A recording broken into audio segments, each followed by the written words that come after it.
My name is Daniel Meshach Owenyo Abuto. I was born in 1982 in West Songo sublocation, Kisumu district of Kenya, to the Reverend Sospita Abuto Ogacho and Mrs. Clarice Abuto. I grew up in Kenya on a farm until the age of 17, when by the grace of God, I was fortunate enough to come to the United States.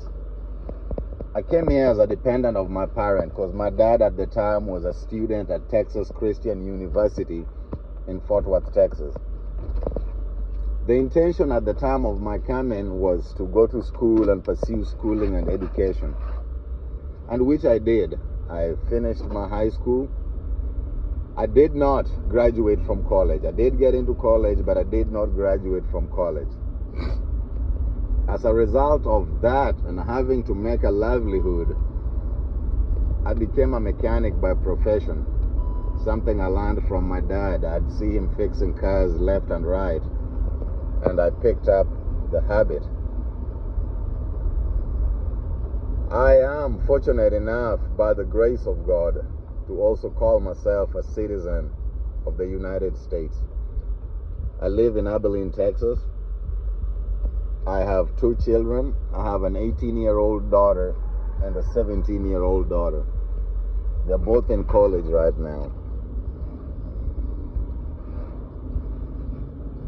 The plight of my country, Kenya, and the economic state really bothers me, because I have lived almost the same amount of time in both countries, and I can very well compare both countries one hand to the other hand and tell you the likes and the dislikes and the advantages and the disadvantages of both countries.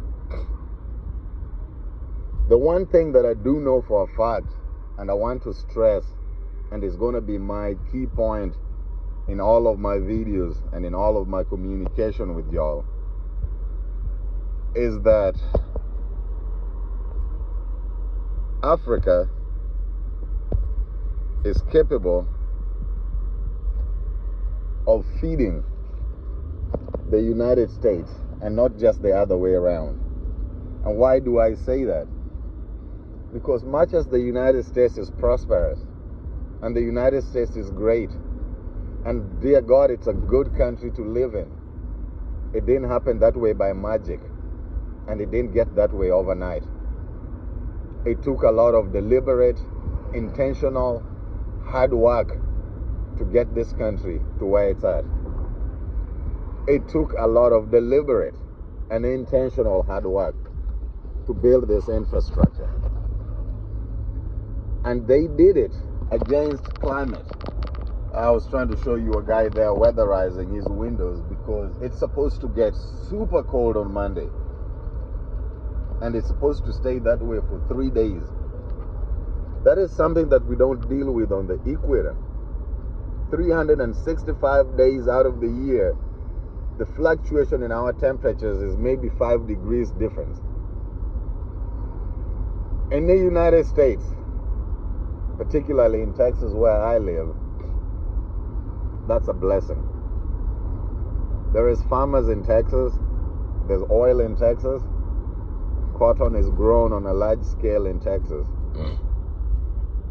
Weather-wise, annual rainfall, I think Kenya gets more rainfall than Texas does annually. Most of the agriculture here is done by irrigation. But it is done in a climate where you have, if best, 9 months out of the year when the weather is favorable and viable and you can do some planting with it. And then the rest of the year is freezing cold. This morning I'm going to work and I'm layered up. I've got about 3 pants on, 5 pairs of clothes, just to be able to withstand the cold. Therefore, a good, hard-working, determined farmer in Kenya should produce 3 times as much as a farmer in the United States can produce, just because of the weather alone. Before you add any factor, just because of the weather alone, we should be producing more than a farmer in the United States. Secondly, let's leave that for now. These videos, I can't go more than 5 minutes, so you won't share it. Let's start with that.